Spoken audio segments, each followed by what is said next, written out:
Hello friends, welcome to Secret of Samayal. இன்னைக்கு நாம பார்க்க போறது ரொம்ப இன்ட்ரெஸ்டிங்கான ஒரு பேல் பூரி ரெசிபி. பேல் பூரி வந்து நம்ம எல்லாத்துக்குமே ரொம்ப பிடிக்கும். இப்போ நார்த் இந்தியன் சாட்ஸ் எல்லாமே நம்ம எல்லாருமே விரும்பி சாப்பிடுறோம்.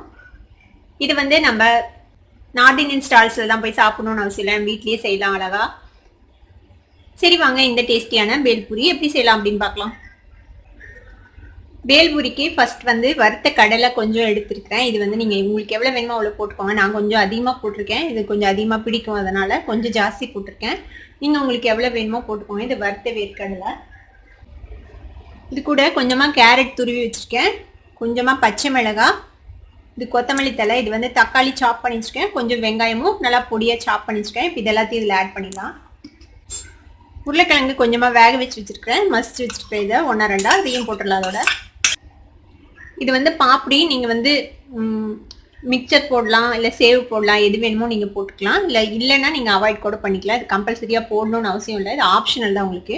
இது வந்து ஒரு நல்ல ஒரு டேஸ்ட் கொடுக்கும் இதுக்கு. இது வந்து நார்த் இந்தியன் ஸ்வீட் ஸ்டால்ஸாக கிடைக்கும் உங்களுக்கு இந்த பாப்படி. இப்போ இதையும் போட்டுக்கலாம் கொஞ்சமாக. இது கொஞ்சம் க்ரஷ் பண்ணி போட்டுக்கலாம். இது வந்து பானிபூரிக்கு போடுற பூரி. இதில் ஒரு 4 பூரியும் க்ரஷ் பண்ணி போட்டுக்கலாம். இதுவும் ஆப்ஷனல் தான், உங்களுக்கு இருந்ததுன்னா போடுங்க, இல்லைன்னா போடணும்னு அவசியம் இல்லை. இதில் ஒரு 2 கப் அளவுக்கு பொரி சேர்த்திக்கலாம். கொஞ்சமாக உப்பு சேர்த்திக்கோங்க, கொஞ்சமாக சில்லி பவுடர் சேர்த்திக்கலாம். இது சாட் மசாலா பவுடர், இது கொஞ்சமாக அதிகமாக சேர்த்திக்கோங்க, ஒரு 1/4 டீஸ்பூன் அளவுக்கு. இது வந்து க்ரீன் சட்னி. இந்த க்ரீன் சட்னி எப்படி செய்யறதுங்கிறத நான் தனியாக ஒரு வீடியோவில் அப்லோட் பண்ணியிருக்கிறேன். அதோட லிங்க் வந்துட்டு நான் டிஸ்கிரிப்ஷனில் கொடுக்குறேன், அதில் செக் பண்ணிக்கோங்க. இப்போ இந்த க்ரீன் சட்னி 1 டீஸ்பூன் அளவுக்கு ஆட் பண்ணிக்கலாம். 1 டீஸ்பூனுக்கும் கொஞ்சம் அதிகமாக ஆட் பண்ணிக்கோங்க. இது வந்து இனிப்பு சட்னி, இம்லி சட்னின்னு சொல்லுவாங்களே அந்த சட்னி. இந்த சட்னியோட ரெசிபியும் நான் அதே வீடியோவில் அப்லோட் பண்ணியிருக்கிறேன், இதையும் அதில் செக் பண்ணிக்கோங்க. இதுவும் ஒரு பெரிய டீஸ்பூன் அளவுக்கு சேர்த்திக்கலாம். இதெல்லாம் உங்களுக்கு எவ்வளோ வேணுமோ அவ்வளோ சேர்த்திக்கலாம். உங்களுக்கு இனிப்பா பிடிக்கும்னா கொஞ்சம் ஜாஸ்தி சேர்த்திக்கோங்க. இதில் கொஞ்சமாக லெமன் ஜூஸ் பிழிஞ்சு விட்டுடலாம்.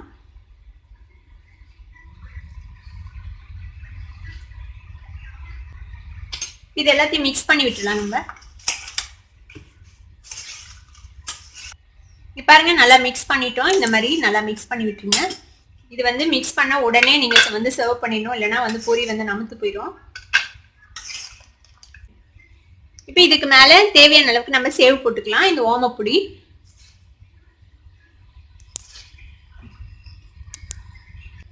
இப்போ இதுல ஒரு ஸ்பூன் போட்டு பரிமாறினோம்னா நம்மளோட பேல் பூரி ரெடி ஆயிடுச்சு.